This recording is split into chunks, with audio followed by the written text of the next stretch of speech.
to you from Long Beach, California, this is GovLove, a podcast about local government, brought to you by Engaging Local Government Leaders.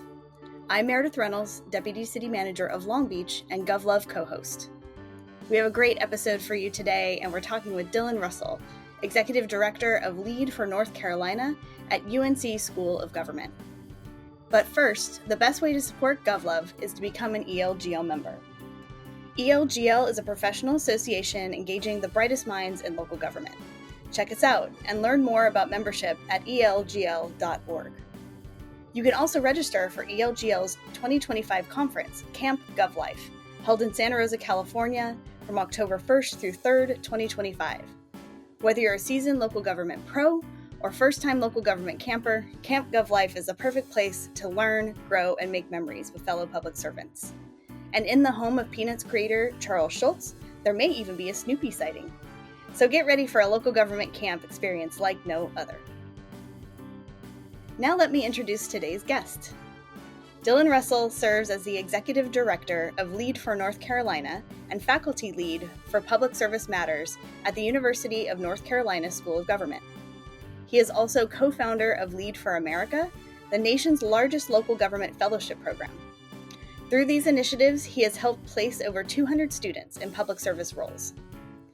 Dylan has taught at UNC's MPA and undergraduate programs and previously co-led the North Carolina COVID Student Response Corps, which placed over 300 students in public service internships during the pandemic. He has also served as a management consultant at the Department of Health and Human Services, a policy analyst at the Department of Public Instruction, a development officer, a fifth grade public school teacher, and a White House intern. Dylan holds a PhD in public administration from North Carolina State, an MPA from UNC Chapel Hill, and a BS in education from Appalachian State University. Welcome to GovLove, Dylan. Thanks for joining me. It's great to be here. Thanks for having me. Super excited for our conversation today. I know we got to chit chat a little bit before we started recording, so we have a lot in common, which is kind of fun. Yeah, I was super excited reading your background and bio, and then hearing about the work that you did and kind of like your full circle starting out in local government. We'll talk about this later, but it's just no one really comes out of the womb saying they know they want to be a city manager one day. And so Right. You kind of stumble into the profession. And so it's always nice to find people who also stumbled with you. So Yeah. Awesome. Well, we're going to have some fun first with a lightning round here to help our Right. listeners get to know you better. Okay, so what was the first music album that you owned? Okay, so sorry to the NSYNC fans out there, but it was Backstreet Boys' Millennium. I feel like knowing the lyrics to I Want It That Way is pretty much a generational handshake. Yeah. Oh, yeah. Legit. Okay. Were you a Backstreet Boys or NSYNC fan? I am sort of both. Like Okay, any boy band out there, I feel like, some of the songs that came out of that time, it was, you love them so much at some point they just sort of blended together. Yeah. But you know the lyrics to all of them. So yeah. Fair enough. Yeah. Let's see. What is one fun fact about you? Ooh, I don't know if this is fun, but I lied to Michelle Obama once. I had the opportunity to meet her, and the first thing I did was blurt out the name of their favorite restaurant in Asheville. I was just so starstruck, and I just yelled the restaurant name at her and then lied to her and told her I was from Asheville, which I'm not. I'm from like Watauga County and Ashe County, like an hour away. It was a total lie. I'm surprised she didn't like call the Secret Service on this weirdo just yelling random restaurant names at her. That's a very like Leslie Knope moment. I was just truly channeling Leslie in that moment. I love that so much. What is the last movie or TV show that you watched that you definitely like recommend for others? Man, all the viewers are going to think I am just this crazy person. I am so embarrassed to admit this, but I am currently watching Love Island. So I work with young people. We do the training during summer in Chapel Hill. And last year, every night they would watch Love Island together. And they would come in and they talk about it. I was like, okay, I'm going to watch this so I can be relevant in the classroom. And I got hooked. And it's a bad show to get hooked to because it comes on every single night. So there are like 60 episodes in a season. It's terrible, but it's great. Highly recommend it. Awesome. All right. What is a book or article you'd recommend other local government professionals read? And I feel like you probably read a lot as a professor. So one book that I just finished that I think a lot of local government officials would find helpful is Kurt Gray's book Outrage: Why We Fight About Morality and Politics and How to Find Common Ground. And, Kurt Gray kind of just frames up that a lot of what feels like political outrage today actually comes down to just people trying to protect what they care about. And so even when folks are disagreeing, it's because they're seeing different perceptions of harm. And when you go to a city council meeting and citizens are lashing out at local leaders, I think it kind of humanizes that response a little bit and can help managers kind of reframe their approach and how they can tee up those difficult conversations that come from a place of like, I'm afraid of what X might mean for my community, to kind of just lower the temperature and rebuild trust. It's a great book. Awesome.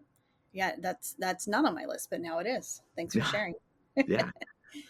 All right. So let's jump in and start with your public service origin story. How did you kind of find your way into local government? And as you mentioned, like not everyone just sort of comes out of the womb wanting to be a city manager. So how did you kind of navigate your way to the space? Yeah, I think this is going to be a common theme for our conversation today, but I feel like you, like most of the listeners, a lot of us just stumble into the local government profession. We have values and a sense of purpose. And I think we're fortunate that a lot of us probably had mentors that kind of shepherded us towards professions that align with those values and that sense of purpose. And so, I have a PhD in public administration, and I didn't even know what public administration was in undergrad. And so this was never on my radar, right? Yeah. And for me, growing up in rural Appalachia, the public servants that I saw on a daily basis were school teachers. I didn't have garbage collection or any municipal services. And so when I thought of local government up until college, really, I really thought it was something you only found in the cities. Like I didn't know that local government was happening everywhere. Sure. My first job was at a municipal pool. I was a lifeguard. Mm-hmm. I had to drive 45 minutes to get there. And so I guess that's the first time that I officially stumbled into local government. But after high school, I applied to the closest regional university, Appalachian State, and was determined to become a public school teacher. And in college, I decided to get involved with student government, and I started working on town gown relations when I was the student body president at App State. And it was my first month in office, and we ended up petitioning the state board of elections after the voting site was removed from campus. They moved it to an inaccessible location, and I quickly found myself kind of thrusted into this state-local relations headache, where I was navigating elected lawmakers and elected officials with appointed officials, and kind of just getting caught up in the bureaucracy and the tensions that were playing out. And we actually garnered a lot of national attention. I found myself on national news media as kind of telling the story, and walking journalists from MSNBC and other places through what was going on our campus. And it was crazy to be 21 and just find myself in this space, especially when I didn't even know the full parameters. Like, I think it's really sad how little we teach about state and local government and our institutions and what all they do. And, and that's something that I love doing now. And I think it's directly because I wanted more of that when I was a kid and when I was a student. And so, I kind of just fell in love with these advocacy stances on behalf of the student body. And despite, the threats and the attention that we were getting that was kind of negative, I felt like I found something where my values aligned with the sense of purpose. And I had one of my mentors tell me, like, you should check out the MPA program. And so a couple years later, after my time in Washington and teaching fifth grade, and I have plenty of horror stories for another podcast of teaching elementary school, I applied to the MPA program at Chapel Hill to learn more about what does leadership look like at the state and local level. And so that was kind of the genesis of that moment and stumbling into local government. Right. And so you're in this MPA program, and you're learning some of these things, and then at some point you go to Washington, right? So you were a White House intern, which is the opposite of local government, but certainly still in the spectrum of governance. How did you get to that place, and what did you learn that kind of led you back? sorry to our friends in DC, but I think my time in DC made me go running to state and local. But after the experience with student government, I applied on the whim to the White House internship program and was accepted. And I was placed in the Presidential Personnel Office, PPO. And at first I was like, what does that even mean, personnel? And second, I was like, what kind of terrible government acronym is PPO? I'm sure our listeners have worse acronyms, but I thought that one was pretty bad when I first heard it. And, I had this dream of like writing policies that would benefit the American people. And then I find out I'm in the Office of Personnel. It's not as glamorous as writing policies, but stumbling into the PPO office, I had no idea that it would play such a pivotal role in shaping my career. And so, on the first day, it kind of felt like I was a glorified receptionist, but I later realized that it was me who, I was responsible for the first interaction with folks who were being vetted to go on to lead the nation's executive agencies and departments. And our job was to essentially find the people that were carrying out the president's agenda. And later I worked with that team on developing a curriculum for the first 100 days of their office and tenure. And so to just kind of like be in the room where all of that was happening and to think about, well, what are the managerial topics and the organizational culture and behavior that's going to be informing how these new leaders are going to be shaping the country. It was really cool. And so it was here that I kind of discovered this mantra that has stayed with me since then. And it's this idea that people are policy and that our public institutions are only as good and as strong as the people we find to lead them.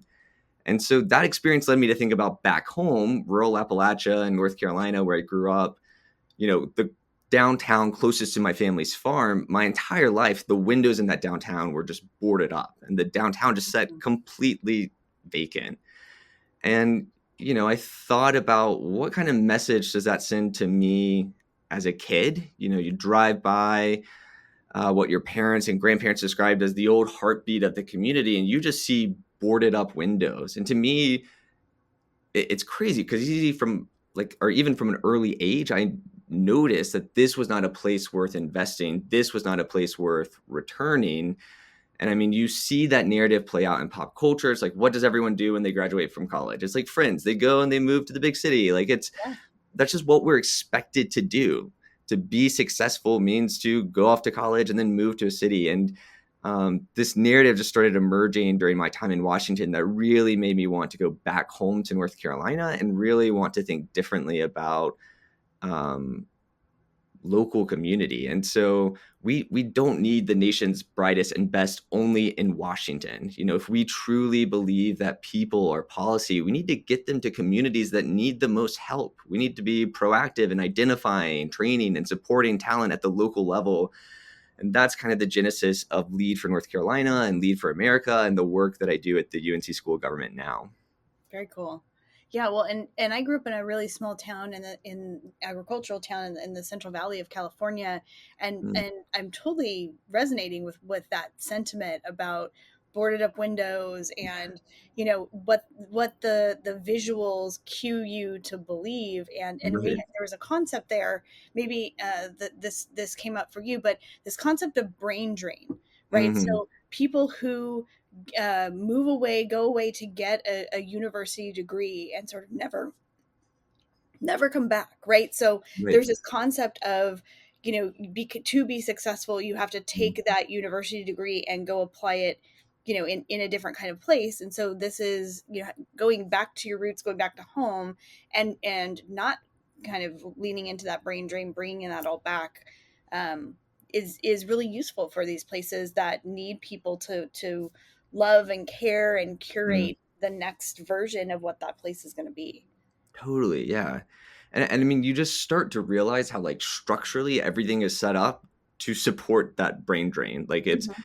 again from pop culture, what we hear and see in the classroom. And so, you know, it's really hard to kind of go against that narrative of returning to your home community or moving to a rural place. And so there's just these rural communities there's this narrative that this is not a place worth investing. And so, but I think that's where a lot of magic can happen. That's where young people, especially, can really climb the ranks quickly and they can Yeah. do the meaty and transformative projects. And it's where problem solving is. I'm sorry, But I always tell this to the undergrads that I work with who are all like dead set on going to Washington. I'm like, Washington is not in the business of problem solving anymore. Like it's really, we're in this era of new localism where our states and our local communities are the ones who are solving problems. And those are the places that need you the most right now.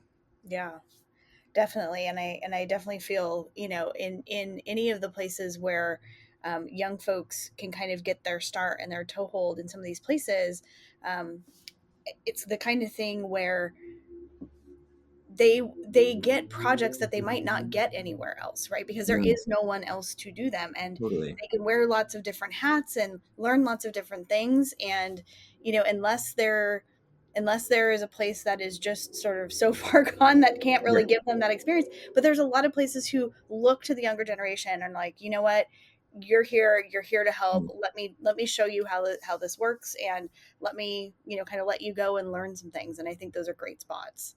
But it totally. sounds like this Lead for America Mhm. program kind of had its infancy in this idea. So let's talk a little bit more about that. So that idea, where did it come from? What kind of effort did it take to kind of get the organization and this idea off the ground?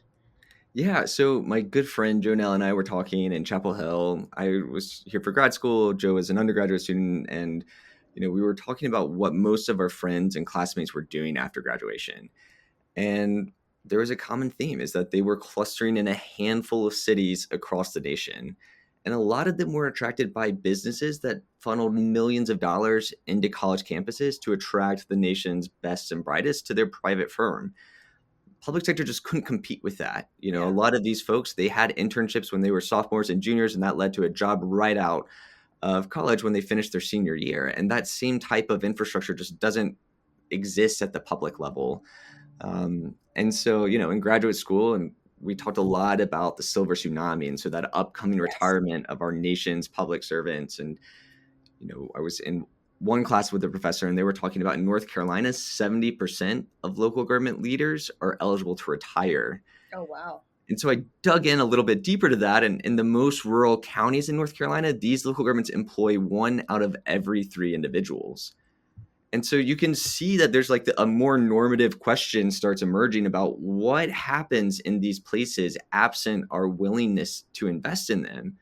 You know, I believe that the political polarization that we are experiencing right now has less to do about red versus blue and more to do about this growing divide between rural and urban America. And that we need to provide young people pathways to either return home or to return back to rural places, to reinvest and reimagine and reinvigorate public institutions.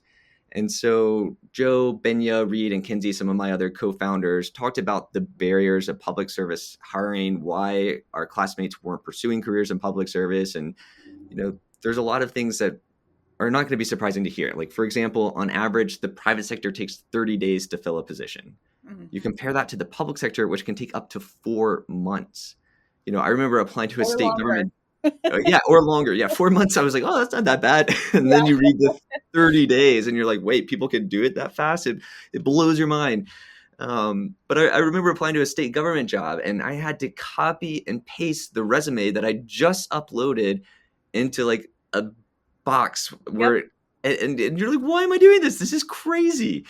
And then, especially nowadays, folks aren't applying on computers; they're applying on their smartphones and mobile devices. And Mhm. so, you're not going to sit there and copy and paste. I don't know if I'm just getting older or if like my the ability to like copy and paste text on an iPhone just keeps getting worse for me or what it is. But you can't do that nowadays. Yeah. Um, and then also too, you just think about the career fairs that are on campus, Mhm. and you know there are all these incredible organizations that have the type of work that young people would want to do. They don't have the resources, the staff capacity to go to the college career fair and post up and say, hey, come join our ranks. And so, how could we make that process easier for everyone? How could we make it easier for young people who want to make a difference? And then how could we just go to local governments and say, look, if you're interested in doing this endeavor with us, we'll send you 2 to 3 candidates for you to interview. And then you can pick someone who's going to work in your organization for a year on the projects that you identified. And so, working with in these parameters, we kind of notice this nexus between what young people want, what government institutions need, and that's just careers in which young people can make a difference. And going back to that idea that we were talking about earlier, that people are policy, our public institutions are better when there are more diverse ideas and perspectives at the table. When you have folks at the start of the pandemic too, a lot of these governments in rural communities, they were having to take all their operations online. And Yeah. many of them were lucky that they had a fellow who fully knew what Zoom was and was able to kind of ensure that sunshine and government transparency laws were in place. And were able to really take advantage of their ability to understand technology and how to communicate with citizens despite going to operations being conducted virtually. And so, I want to sit here and say that it was really tough to get the idea up and running, but the idea just made sense to everyone. It made sense to the funders who saw this as a need. It made sense to young people who wanted something more fulfilling as a career that aligned with their sense of purpose, that aligned with their values. And it made sense to local governments who were like, we've been doing the same thing, trying to attract new talent, and we're struggling there. And we have all of these projects that we want to work on that have been on our list for years. And it just made sense. And so, the That program sounds like hasn't a always been magic perfect. moment, right? Yeah, it was just fitting the need. Yeah, So, that's excellent. And then at some point, you found your way to in a home at UNC Chapel Hill, and this is an impressive organization, impressive university, the largest university-based local government training, advisory, and research organization in the U.S. So, how does this relationship work? What does being housed at a university help a program mm, like Lead for America do? that's a great question. I mean, the School of Government is just this special gem for the state of North Carolina. And so, you know, not only do we teach MPA students and undergraduate students here, um, but we teach every single state and local government official, appointed, elected. They all come to trainings at the school. And so we provide advising and research to all of these practitioners. And so we're constantly marrying theory to what's going on in the field, to making sure that that elected officials and local government managers understand the parameters of the law and what they can and can't do, and providing this as a free resource for the state. And so we serve thousands of public officials each year. And again, we're offering that practical support, that legal guidance, and leadership development that's really tailored to North Carolina's unique needs. And so for Lead for NC being housed here, it's a huge asset. I mean, it means that our fellows are plugged into a trusted network of public leaders, that we have access to top tier training and expertise. Each summer, the fellows train for 3 weeks here in Chapel Hill with our faculty and staff, and they get everything from ordinance writing to economic development to just like public leadership and interpersonal communications. And it's a huge part of our training and kind of preparing these folks for. I mean, you also kind of had this fellowship experience. Like it's Yeah. tough to just navigate a local government where you're not really that familiar with the organization. And so we try to make that entry point as easy as possible. And so, any local government official in North Carolina can call one of our incredible faculty members. They can ask for that legal advice, managerial advice. And the breadth of what my colleagues do here is truly amazing. And it's such a gem for professional and effective government in North Carolina. So then the Lead for NC program then has, and the fellows who come through this then have access to both the university and like these incredible professionals across the state, which again, kind of, this magical moment seems like a no brainer, right? Yeah, I mean, it's so. I mean, we'll see students who return years later after doing the fellowship program, where they're here as clients, where they're the budget leader for the city of Cary, or where they're taking classes, or some of them will even come back and teach. Some of them will go to the MPA program. It's been really cool to kind of see this full circle. And it's also been great for us as an organization at the school to, show that we are taking the UNC Chapel Hill School of Government brand and bringing it to rural communities across the state and making it accessible, making the service opportunity, and reinvesting in some of our state's most overlooked spots. And so everyone here loves the project. It's been a lot of fun to work on. That's awesome. Well, let's talk about the program a little bit, about sort of how it's structured. What is a fellow kind of experience as they go through this? And are there some, kind of notable accomplishments and impacts that the program has had over time? Yeah, so quick overview of the program. How it works is we do the recruiting of the students. And so we go to North Carolina's colleges and universities. You can apply from outside the state, but we're primarily recruiting from the state. And we vet the candidates at the School of Government. And then we also do just a lot of informational sessions with the candidates of like, this is what local government is. This is also what local government isn't. And so we're trying to help the candidates better understand. A lot of them just come to us like, I care about public service and a professor told me to apply. Yeah. And we're kind of doing the educational component of just like, we are so great you're here, and let us show you the 101 different ways that a career in local government can take you. Like, you care about the environment? Great. Look at what this team in public works is doing. You care about public health? Great. Look at how this one fellow is spending millions of dollars from opioid settlement funds to make this community a better place and to directly battle the opioid epidemic. And so we're kind of demystifying what goes on in local government during the application process. So that's always fun. We have 200 so candidates, and they're kind of learning about local government with us as they're applying. And then we send those candidates to the host sites, host governments. They pick which candidate they want. And then we bring those candidates to Chapel Hill. They train with us for the entire month of July. And then they start their year of service August 1.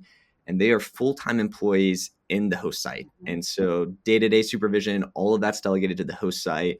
Meanwhile, we're providing training, support, kind of executive coaching to the fellows of like, hey, this happened in the organization. I don't know how to respond. I went to this contentious council meeting and this happened. What's your take on it?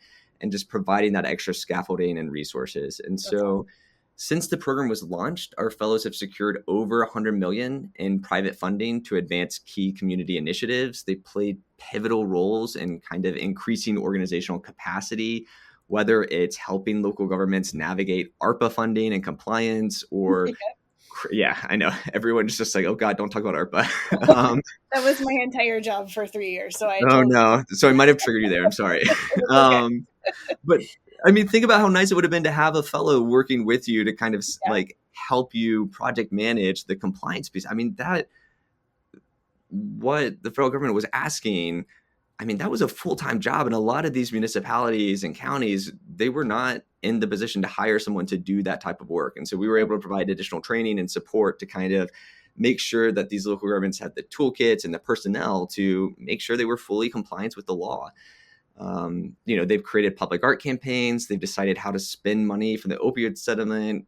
One of the coolest things that they always go on to do is they create citizen academies. And so there's just a ton of new citizen academies that have popped up because of the fellows' work.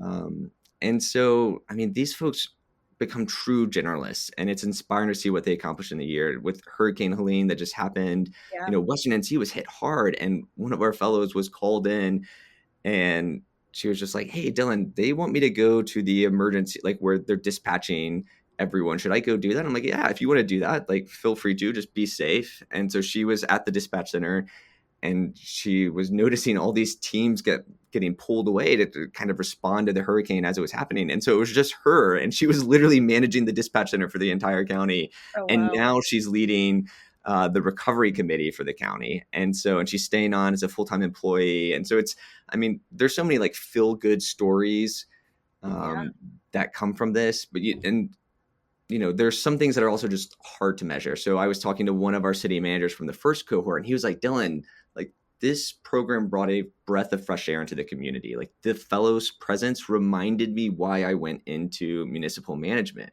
It's like, this person made me a better person and leader. And so after the fellowship, I mean, these folks transition into full-time jobs with the local government. In fact, 60% do, which we think is a great return on investment for the state and the program. And those that don't, they go to graduate schools at some of the nation's best universities like Harvard, Duke, UNC, UVA, Columbia, where they're studying public affairs. And the last thing I'll say is that we have this really cool study where we're tracking the long-term career trajectory of the 1,000+ people that have applied to the program. And those who do this fellowship program, they're more likely to stay in North Carolina, they're more likely to stay in public service, and they're especially more likely to stay in local government. And so we've proven that you can create a program that retains talent, advances key community initiatives, and I'm really proud of that. And I hope for the listeners who are tuning in, you know, you don't have to have all the support and infrastructure that we have here at the School of Government, you know, like the fellowship and internship program that you were talking about, that your city, like you said, that was Yeah. the second oldest program Yeah. in the state. Like, Yeah, we have here in Long Beach the management assistant program. It's the mm, longest running municipal management development program in the state, and then the second longest running in the country next to Phoenix. So, I started that program. You and I talked about that a little bit. Now I get to yeah, oversee it, and I totally resonate with the comment from the city manager about how the next kind of generation is making them a better leader, a better person. Like just having those folks around and with their energy does help remind me kind of why I got into this work, which is an unexpected bonus of overseeing the program. And so it totally resonates with me. Absolutely.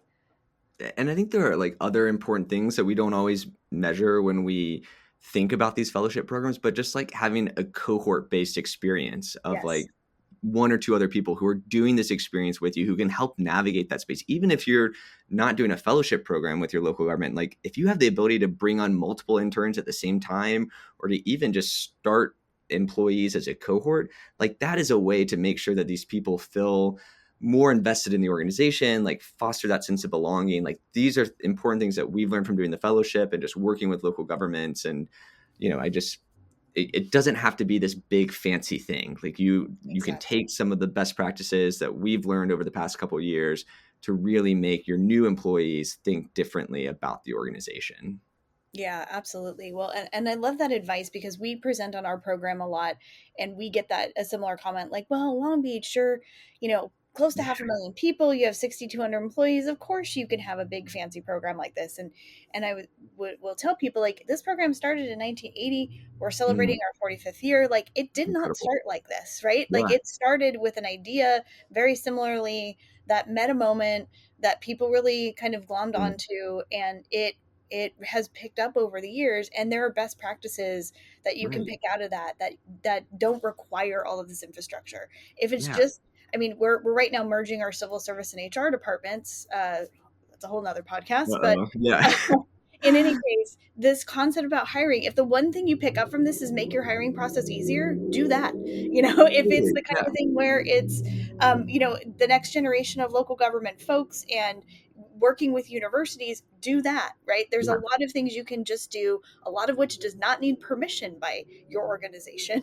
I also Yeah. mentioned that. Like you can just have an idea and reach out to the public administration school near you and Totally. work through a program with a career services person or the chair of the department or whatever. There's lots of ways to kind of get some of these ideas off the ground, and so that's part of these more established programs like yours have a lot of best practices, and if people just do a few, they're much better off and a good kind of first step forward to engage the next generation and to bring all of these kinds of benefits like you just described into their organization.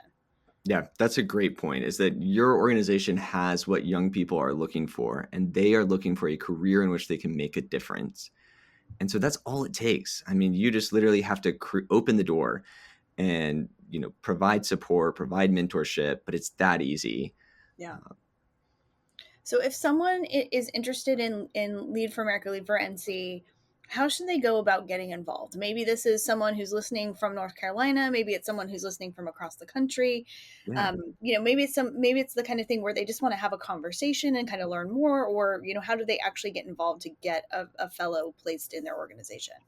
Yeah. So if you're interested in Lead for NC, you can check out our website and apply to either become a host government or a fellow in North Carolina. The website is lfnc.sog.unc.edu. I mean, just Google Lead for NC, it'll pop up.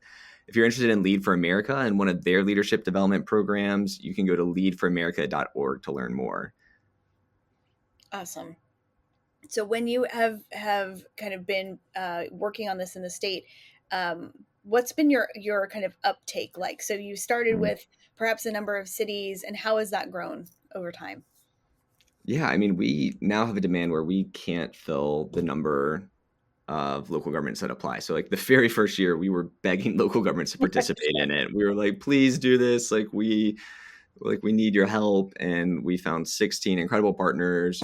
And then ever since then, I mean, we have 100 plus local governments that apply each year to participate in the program. And we've got repeat government host sites, new government host sites. I mean, it's really exciting. I think one of the most exciting things for me is kind of talking to a lot of our local government managers here in North Carolina, and they really do view this program as succession planning for their office. They view this as like, let's identify new talent, let's expose them to our organization, let's figure, like, we want to show them the meaningful career that they can have here, and let's keep them here. And I think, there are some great case studies from like Rockingham County. It's a pretty rural community in North Carolina, and they've had a fellow ever since 2020, and they've hired half of them, and a lot of them are still there working full time. Those that didn't have gone on to graduate school and planning and law. And, I think it's really inspiring when local governments say, like, let's not just think about our immediate capacity needs, but let's start thinking about the long term here, and like, how do we get folks to stay in our organization? That to me is a win. Yeah, for sure. Well, and maybe we can talk a little bit about pipelines and how important pipelines are. And I feel like many organizations have figured this out. You talked about some of those firms that were really hiring to a university and spending a lot of sort of money and time and investing in that. And you don't have to do that to create a pipeline program, but pipelines in general have really proven themselves to be one of the best practices to get folks in, to get folks to stay, and to get folks to invest in an organization. I mean, totally. It's like I think I talk to a lot of folks, and I feel you right now. It's like a tough labor market, and I've talked to, it's on all ends of the spectrum, from people who want jobs but then and are searching, but then also local government managers who are posting jobs and just not finding anything. And I think we just have this moment where we can think differently about talent retention and recruitment in our organizations right now. And so one of my favorite leadership quotes, it's from Max Dupree, and he says, leadership is this concept of owing certain things to the institution. It's a way of thinking about institutional heirs, as a way of thinking about stewardship as contrasted with ownership.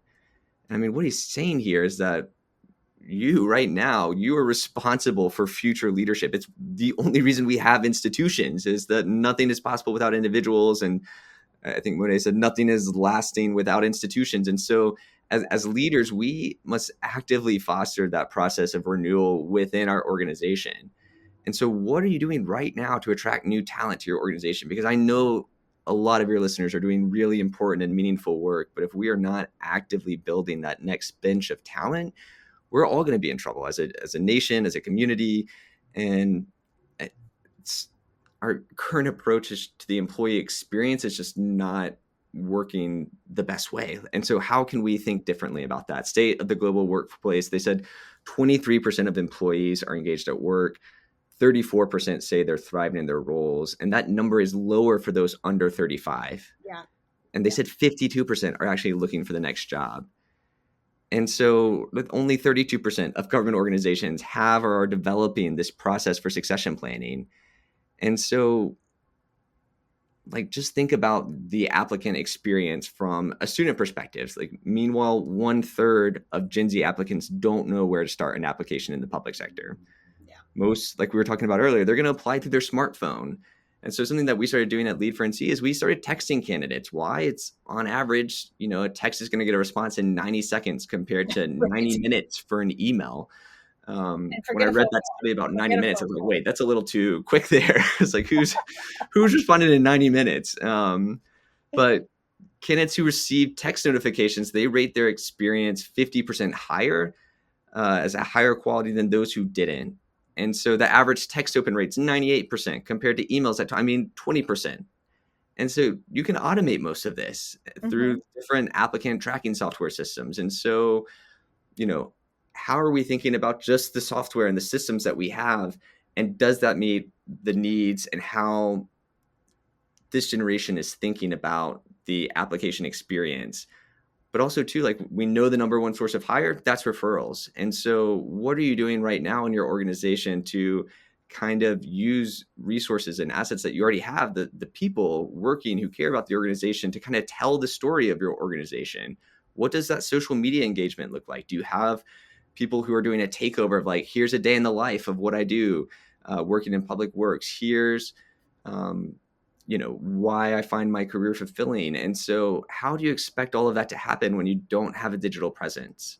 Yeah. 75% of folks are using their free time online. And so let's take advantage of that. Let's tell them the story of the good work that we do on a daily basis to make positive change in our communities. And so first we have to meet applicants where they are, but second, we have to retain that talent. And my experience, my research tells us the best way to do this is to foster that sense of belonging, purpose, and trajectory within the organization. We need to give young people and new hires challenging job assignments. We need to give them meaningful support, the opportunity to learn and work with others, support to learn from their mistakes, and the right training and education to nurture that commitment to the profession that we all love and care for. Absolutely. Well, and we've been here before and we've done this before, right? Mhm. So that's Mhm. the interesting thing, is what are we going to do different this time as a Yeah. profession, as a local government industry? Because I remember reading, and I've written about this for the ELGO Morning Buzz blog. Yeah. When I was in undergrad and grad, there was a state of local government kind of manifesto. I'm thinking, very Jerry Maguire, right? Yeah. So and and and this is, the silver tsunami was coming, all of these Mhm. folks are going to be retiring, written by at the time, and still some of these greats in local government who've worked for all Yeah. of these organizations, and they're saying, look out, local government, like this is Yeah. coming, you need to be prepared. What are we doing? This is through Mm. ICMA. What are we doing through Right. our organization and others to kind of nurture the next generation? And I read that and I remember thinking, hey, that's me. Like, Yeah. I want to be cultivated, I want to be curated, I want to be Mm. engaged in some of this work, and thinking about how I can take advantage to kind of get my foot in the door for a career.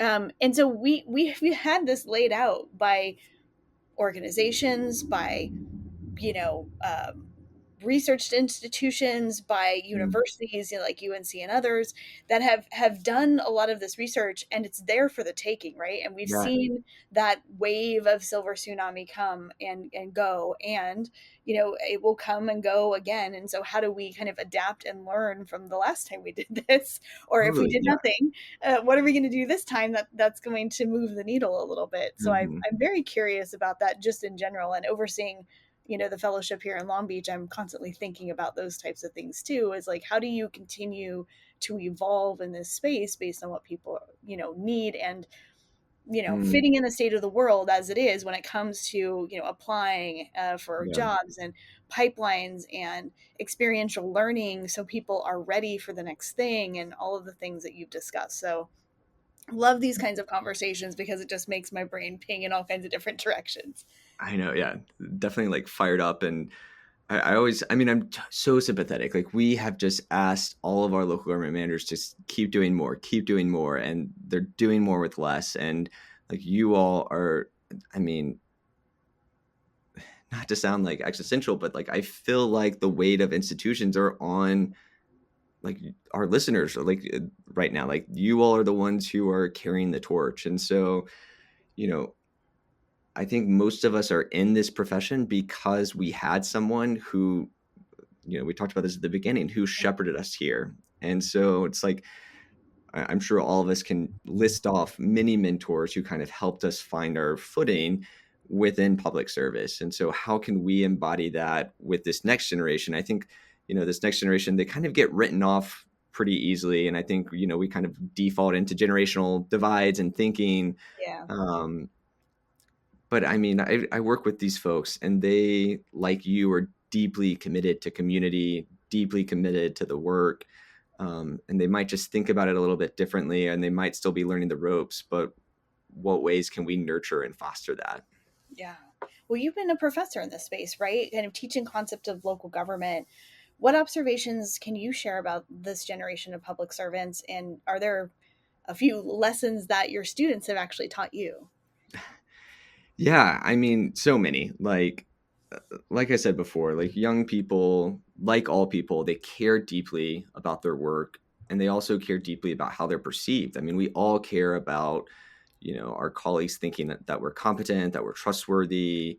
And so, the thing that I've realized the most, and I've experienced this too, is just like it is a really, really difficult transition to go from college to the quote unquote real world. Yeah. I mean, in college, you've got the syllabus, it tells you when everything's due. You've got a community of folks, a lot of them share the same values and orientations of thinking. And then you even have like a laundromat like on site, and you have a dining hall. I mean, it's college is easy. It's like this ideal world that only exists in this weird bubble. I think the most cruel thing we do is we remove all of those guardrails and say, go figure out life. Um, and then we get frustrated, or we write off an entire generation because they don't hit the ground immediately running. And I think we forget that, especially this generation, the folks that I work with, a lot of them, they have less professional experience compared to any other generation. A lot of them weren't able to do internships because they were on lockdown That's right. during the Yeah. pandemic. And so that doesn't change that they're still equally determined and competent and ready to bring their fresh perspective and ideas and technology and incorporate that into the organization. And so I think the thing that this generation's taught me, and just working with students has taught me, that when given the opportunity with the right support, young people are going to rise to that occasion, but we have to help them through the process. It's, when I started teaching, one of the first assignments I did was I said, okay, go observe a town hall meeting, watch the department heads give their update, and reflect on, decision making at the local government level. Those papers were garbage. They were the worst papers that I ever read. Why? Because I didn't trust the autonomy and their willingness to kind of take the project seriously. And so I gave them something that was like, oh, this could be helpful. And so I tailored that assignment and I said, okay, I want you to go and interview a department head. And I want you to find out everything you can about what that department head does, what are the challenges. And then I want you to kind of propose solutions and see what the department head thinks as are those viable solutions to some of the problems that they identify within their organization. Those papers were so much more meaningful because, Sure. it was that marriage of this sense of responsibility. They didn't want to come across as rude or incompetent. They actually went above and beyond. Like they went beyond the paper limit. I was like, okay, well, I need to go back to no more than 2 pages for this. But it's just this idea that, you know, how are we modeling to our students that I know you can do difficult work. I believe in you. I have high expectations, but I also have high support. And like, let's get through this together. And I think that's the biggest thing that I've learned through working with this is that there's high expectations and high support. That's what young people need to just hit the ground running. And that's what changes how they think about the organization. Yeah, and I'm seeing very similar things also in our fellowship program. So Yeah. it's good. It's good to know that it's in many different places at the same time. And I am constantly reflecting and sort of amazed at these lessons that the fellows are equally sort of teaching me, and remembering that our Mm. organization needs to adapt with the expectations they bring. We Yeah. talked a little bit about this earlier as Mm. we were chatting about being able to work with and Mm. sort of shift to what the folks who are coming into the workplace are not just looking for, not from that like intrinsic place of Mhm. wanting to be helpful and serve others, and have a meaningful career, but also like how they expect to work and how they Mm. expect to communicate. Like some of these fellows we were chatting don't know how to not collaborate because Yeah. everything they do is in this group space, and when you Mm. give them individual work, even then they want to bring in other people because they know it makes their deliverables and their performance that much better. And Right. that was so different from the world that I came from, or even university space, that yeah, you had some group projects, but you still had a lot of individual work. And it's so cool to see them in the space where they want to work and be around others in a very productive way. Yeah. And part of that is part of their learning, and part of how they relate to others and are able to um, are really able to kind of bring their whole selves to work, and Right. you were talking about kind of creating this wall and letting that wall down, and that's something that you see where the work is becomes part of who they are and becomes part of Mhm. their fulfillment, which is really cool. Yeah, I mean, I was at the ICMA Reimagining Local Government session in Denver. Shout out to anyone who was also there. But you know, they were walking through different career traits, and so college level um, career traits valued by employees, valued by a manager. And so Gen Z, they ranked empathy as the second most important trait in a supervisor. Yeah. Meanwhile, supervisors ranked empathy as the fifth most important trait. And so you can see that mismatch right there and Yeah. how you show up about expectations that you might have about each other, about your, and so, yeah, I think it's really important for us to just like check the assumptions, like remind ourselves that we're all committed to making the organization and the community better, and then start from that place. And I think it's really inspiring what can happen from there. Yeah. Well, and in that regard, what do you think local governments can do differently to help those early career public servants really see how their work connects to the community and this bigger sense of service, and how can we better attract and retain new talent? I think it's just constantly, we all want to know that the work that we're doing matters. And so I think it's constantly checking in. Like, I was doing a qualitative study, and the employee shared with me, like, on her second week of the job, that her manager came in and was just like, the county manager sat down and was just said, "Hey, I want you to know that you're doing a great job, that you're asking the right questions, you're showing up, you're going above and beyond on these assignments. It takes other employees a lot longer to get to the point that you're at right now, and I'm really proud of you." Oh, And she was just internalizing so much within her head because this was such a new and foreign environment to her. I mean, entering a new organization is tough, period, but entering a new local government is even more tough. Like the yeah. political dynamics, fragmented authority, like all of this is coming out to play, and it's a really weird work environment that we all have and love. Um, and just that one moment, magnified and change how she thought about how she shows up on a daily basis. So even just like checking in with employees, especially new employees, and reaffirming their commitment, checking in about their assumptions, that's a great place to start. And like we said, referrals, that's the number one source of how folks find out about job opportunities within your organization. And like, she's going to go home and talk to her friends and family about that interaction with the manager, and then other folks are going to want to come and join that organization. And so I think it starts there with just being intentional about how we show up on a day-to-day basis. Yeah.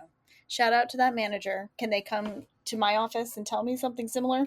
I know we all need some words of Oh, affirmation. great. I'm all about like a positive post note, or Yeah. just Yeah. like a smiling text message after you give a presentation. Like that just makes us all feel good, and it reaffirms that commitment we have. Yeah. We just did a big all managers retreat. We do it every year with our managers across the city. Mm. And we this year's theme was about coaching and mentorship, which is very aligned with what we've been talking about Yeah, today. And it reminded me of one of the things that we were talking about in that training space was you are a mentor or coach whether you realize it or not, because totally. you are in a position of power, and the way our systems and structures are set up, people look to you for things. And Yes. historically that has been, direction and decisions, but more and more it is for those sorts of things. It's for empathy, it's for Mm. compassion, it's for understanding, it's for flexibility, it's for acknowledgement. And not that you need all of your self-worth to be in what other people tell you, but a lot of people are looking to you for those things because you are in this position of power, and recognizing that you are a coach or a mentor and cultivating those skills will do you a service as that manager in that space. And some are really, geared to it. Maybe I'm thinking about like our Parks and Rec folks at place I used to work. Like they grew up as like actual physical coaches in youth sports, and they're very well geared at some of these things and whatnot. And others have to really work at it because that's not their, I don't know, kind of first MO, right? So Right. it's one of these things where regardless of what you think you are, others think Mhm. you are and expect you to Totally. be a coach and a mentor, and how do you, cultivate that? So shout out to that manager who seems to have it all figured out, even though they may not feel like that every day. Exactly. Yeah. I mean, it goes back to what that quote that I shared with about from Max Dupree is that leaders are responsible for future leaders. And that is, I mean, that's what sets leaders apart from everyone else. And so whether you're a coach or however you're showing up, people are looking. Yeah, well, and that's such a big part of the Lead for NC and Lead for America. So nice work on that. Thanks for chatting with me today about all of those details. I appreciate it. Yeah. All right, Dylan, so as we wrap up, tell us what's next for you. What are some special or interesting things you're working on that our listeners should be on the lookout for?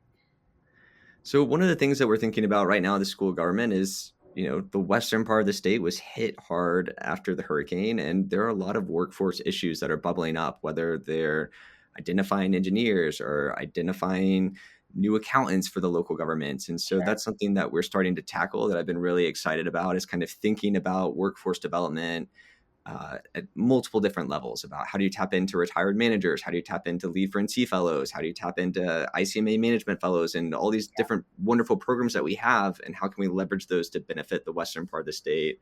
Something else we're working on is kind of chronicling new surprises encountered by local government new employees and what opportunities exist for managers to intervene in a more pro-social way. And so we all know that, our jobs are 9 to 5, if you can call it a 9 to 5. I'm sure a lot of listeners just rolled their eyes in the car. But it's different. And so how can we help prepare new employees, and how can we also prepare managers to kind of intervene and make sure that there's goal alignment? And so and boundaries, a lot of exciting projects here. Exactly. We talked about that a little bit before too. Like, it's okay to say no. There's times where, it's okay to kind of be able to say, like, I have some separation, like, and sometimes it's 24/7, and there's definitely a flow that happens there. So awesome. Okay. So Dylan, if you could be the GovLove DJ, what song would you pick as the exit music for this episode? Oh my gosh, it's got to be Faith, Dolly Parton, but the Galantis remix. Okay. Very specific. I appreciate that. But it's a bop. That'll be fun. Absolutely. Awesome. Well, thank you for joining us today, Dylan. This is a lot of fun. I love when I get to chat with somebody who has this much sort of, knowledge and passion, and kind of has put it all together in service of our next generation of local government folks. So thanks for joining us today. It was such a pleasure to be here. And a huge shout out to all your listeners. You all are doing incredible work. And I hope you know that your friends at ELGL and GovLove and me and the folks at the School of Government, we see you. We appreciate the hard work you're doing to make communities and places better. And just thank you so much for all your hard work. Excellent. Thanks, Dylan. Take care. Subscribe to GovLove on your favorite podcast app. New episodes drop every Friday. If you are already subscribed to GovLove, go tell a friend or colleague about this podcast or share on social media. Help us spread the word that GovLove is the go-to place for local government stories. GovLove is brought to you by ELGL, Engaging Local Government Leaders. The best way to support GovLove is to become an ELGL member. And register today for the ELGL conference happening in Santa Rosa, California from October 1st through 3rd, 2025. You can reach us online at elgl.org/govlove or at GovLove Podcast on LinkedIn, Instagram, and X. Thanks for listening. This has been GovLove, a podcast about local government. Have a little faith in me. Have a little faith in me. Have a little faith in me. Have a little faith in me. Have a little faith in me. Have a little faith in me.